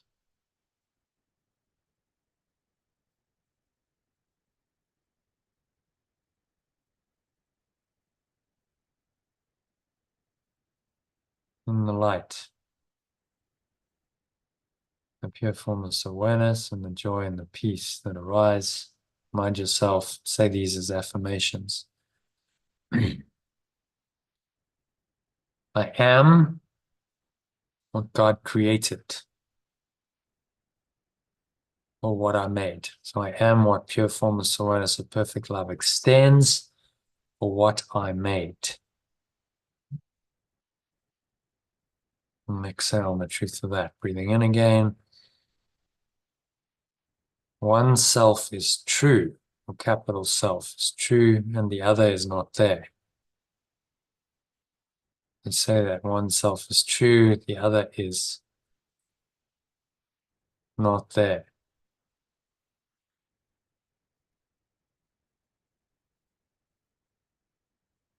Breathing in again. So I try to experience the unity of my one self.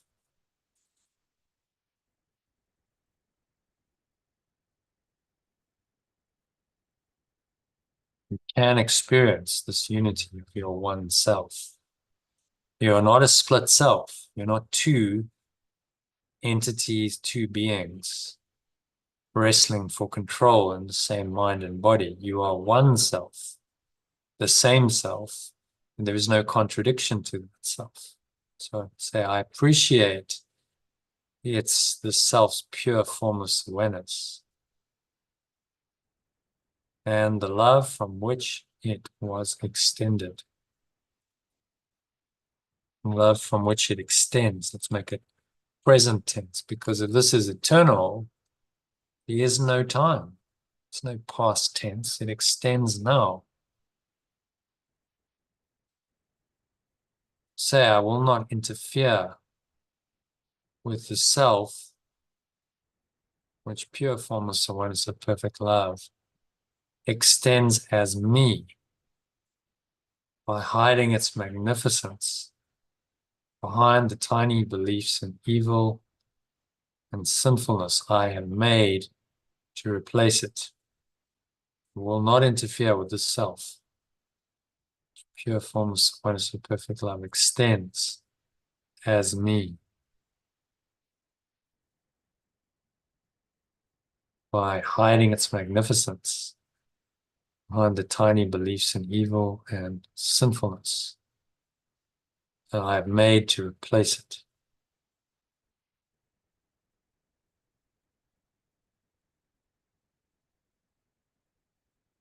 I will let it come into its own. So breathe in to activate that intention. I will let it come into its own. Here I am. This is me. And pure formless awareness, joy, and peace are in me because this is so. So have a sense of this awareness coming in, rising in you. This pure formless awareness is naturally joyful and peaceful, abiding in you because you are this awareness. It's very simple. Awareness cannot be denied.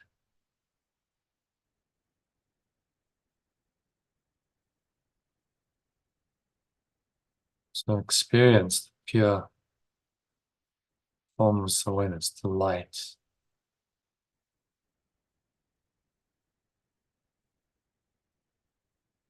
And the joy and the peace that are in you. Give yourself a few minutes just to experience this deeply. So breathing in and out through your nose. It's inviting this sacred experience into your awareness. Become aware of your own true awareness, the light or pure formless awareness. That is your own fundamental awareness, your own true self or nature.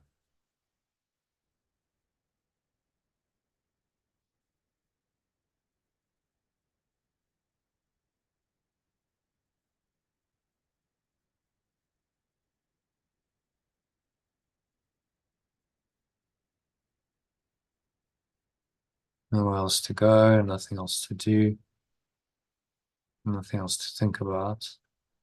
Just breathe, relax, and be still. Surrender into this deep peace and stillness with true awareness.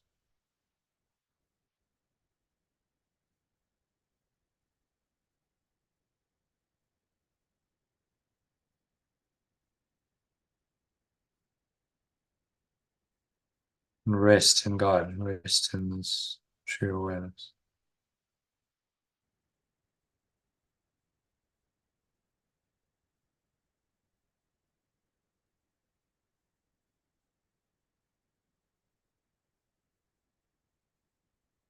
So rest in this awareness. Observe the breath flowing into your nostrils and out of your nostrils. That'll help you just to be in the observer state, floating above the battleground, just observing if any thoughts and emotions related to situations in your life seem to come up. And just look at them.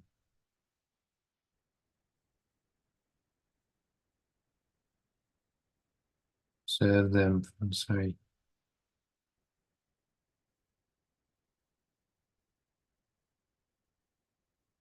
sinking inwards, deeper and deeper, deeper and deeper with each breath, into the light the lesson talks about, pure formless awareness.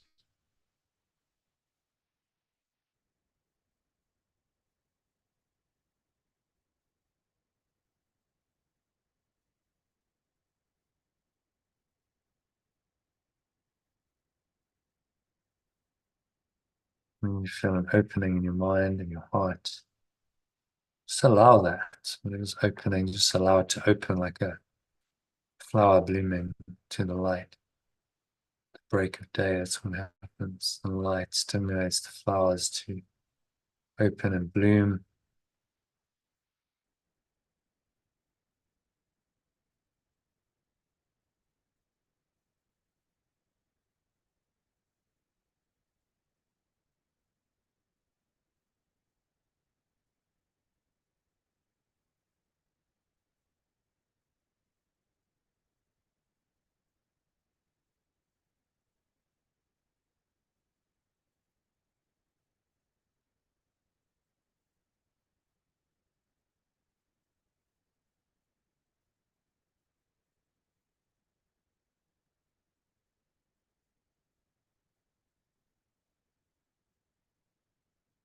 And if any thoughts come up, seem to disturb this deep peace, you're just going to look at them, breathe into them, and remind yourself that light and joy and peace are in me. Pure formless awareness and joy and peace are in me. My innocence is guaranteed.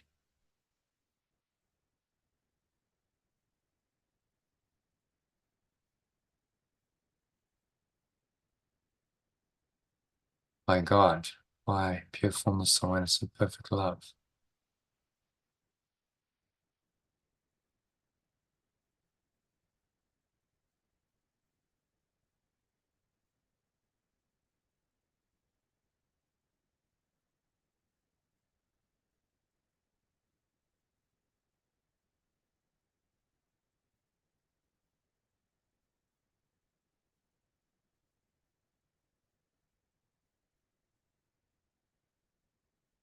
Realize that this is a statement of the absolute truth about you.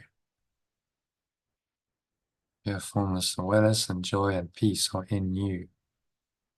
Your innocence is guaranteed by these.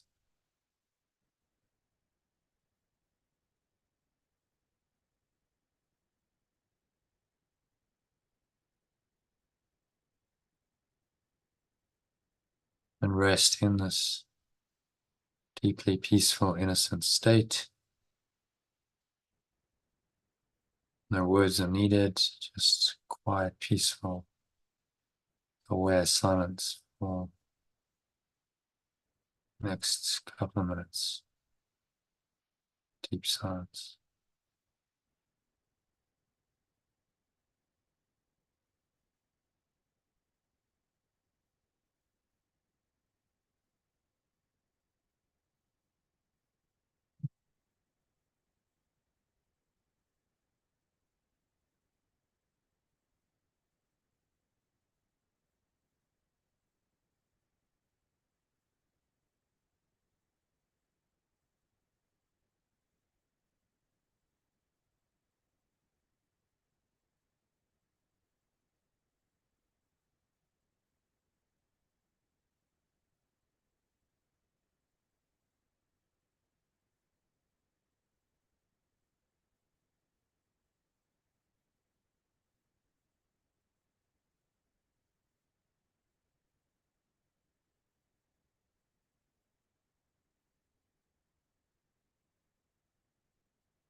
So just gently coming back, deep state of awareness into an awareness of the body and the breath, senses in the world. And on the count of three, you're going to open your eyes. So one, just breathing in, noticing how the stomach rises and the chest rises, and the subtle flow of air in through the nostrils. Pausing at the top of the inhale.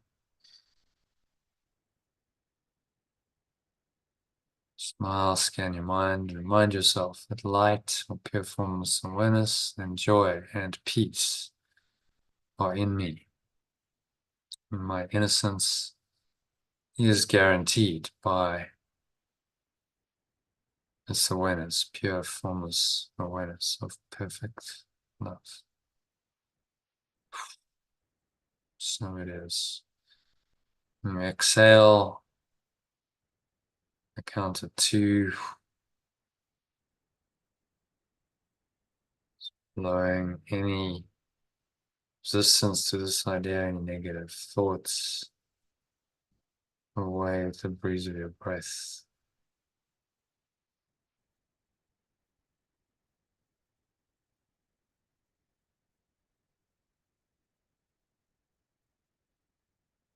Blowing it all away.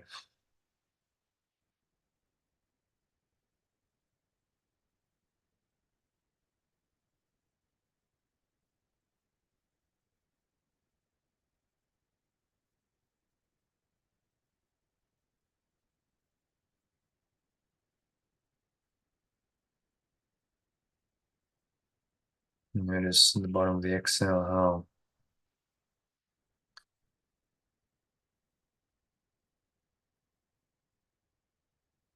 the weight of your body is pressing down into the chair and your feet is touching the ground, noticing what you're feeling and touching. Maybe there's a subtle taste in your mouth, smell in your nose as you breathe in, notice that. Notice what you're hearing, surrounding environment, but without any judgment, just observing in the state of awareness. Pure formless awareness underlies all of your sense perceptions in the state. And so you remain rooted in this awareness and the peace and the joy that it brings. And so it is said, and so it is done. You stay in this awareness for the rest of the evening. Top yourself up with this lesson. Just remind yourself of light and joy and peace, pure formless awareness, perfect love and joy and peace live in you. They are in you. Whenever you need to, practice it with a breath break.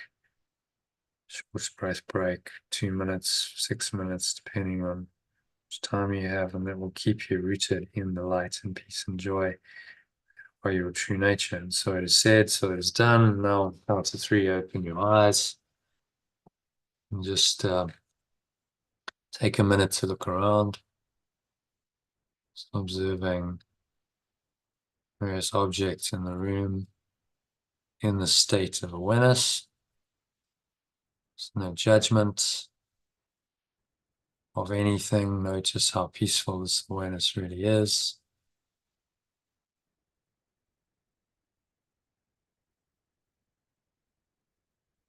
And anchor that state, that awareness in. No matter what you see, you can close your eyes, you can open your eyes. It's the same awareness. Whatever you're looking at, eyes closed, eyes open, whatever you're perceiving, it's the same awareness. So you teach yourself that this awareness is permanent and changing and unchangeable, i.e. eternal. This is your own true awareness, pure formless awareness. And in that awareness, joy and peace come. So we'll say one more time to close the lesson. Pure formless awareness or light and joy and peace are in me. My sinlessness or innocence is guaranteed by God, which is my own pure formless awareness of perfect love. And so it is. So be it. Amen. So that brings us to the end of the meditation and of tonight's session.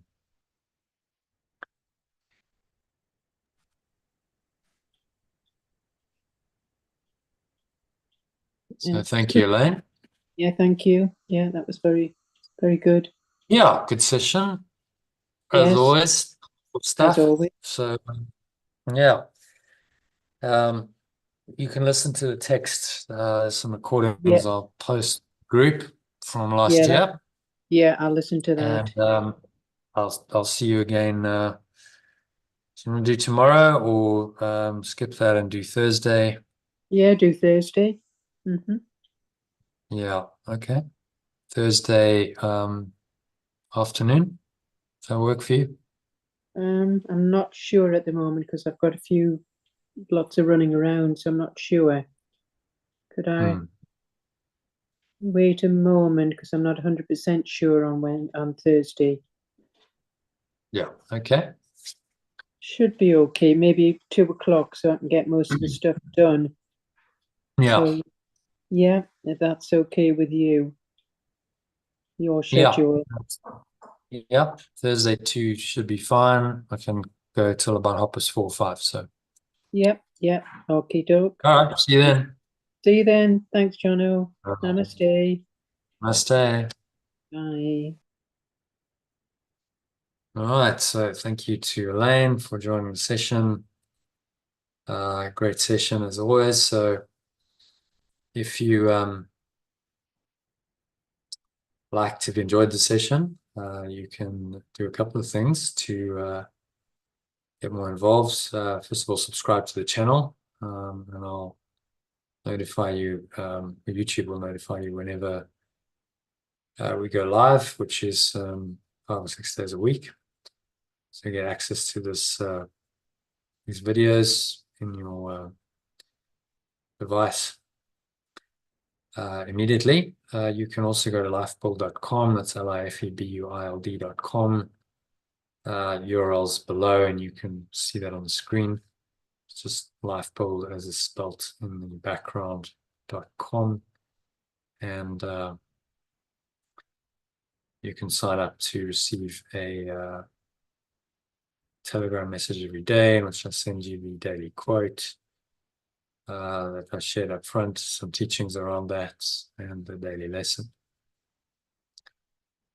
from A Course in Miracles, along with 1 or 2 meditations and or shorter mini meditations or breath breaks, help you to practice the lesson. So that's all free just head over to lifepool.com and do that. And yeah, so I hope to see you on the inside. Take the next step and in your awakening, and I hope to meet you on the journey. Thanks for watching or listening, and namaste, which means the truth, the light, pure formless awareness in me acknowledges and honors that same light of pure formless awareness in you. I'm wishing you much love, peace, and joy in that light of your true awareness.